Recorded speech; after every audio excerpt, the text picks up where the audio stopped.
Hi friends, നമുക്കിന്ന് mount batten പദ്ധതി നോക്കാം.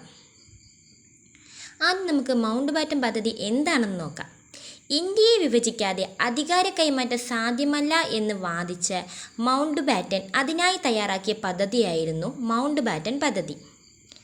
ഇന്ത്യക്ക് സ്വാതന്ത്ര്യം നൽകാനുള്ള പ്രവർത്തനങ്ങൾക്കായി ക്ലെമന്റ് ആറ്റ്ലി ഇന്ത്യയിൽ നിയമിച്ച വൈസ്രോയിയായിരുന്നു മൗണ്ട് ബാറ്റൻ.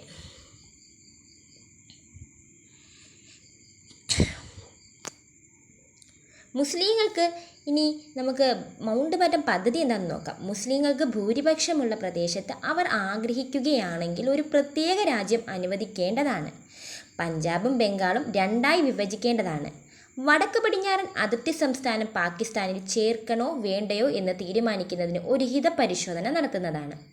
ബംഗാളിലെയും പഞ്ചാബിലെയും ഹിന്ദു മുസ്ലിം സംസ്ഥാനങ്ങളുടെ അതിർത്തി നിർണ്ണയിക്കുന്നതിന് ഒരു അതിർത്തി നിർണ്ണയ കമ്മീഷനെ നിയമിക്കുന്നതാണ്. മൗണ്ട് ബാറ്റൻ പദ്ധതിയിൽ ഉൾക്കൊള്ളിച്ചിട്ടുള്ള കാര്യങ്ങളാണ് ഇത്രയും കാര്യങ്ങൾ.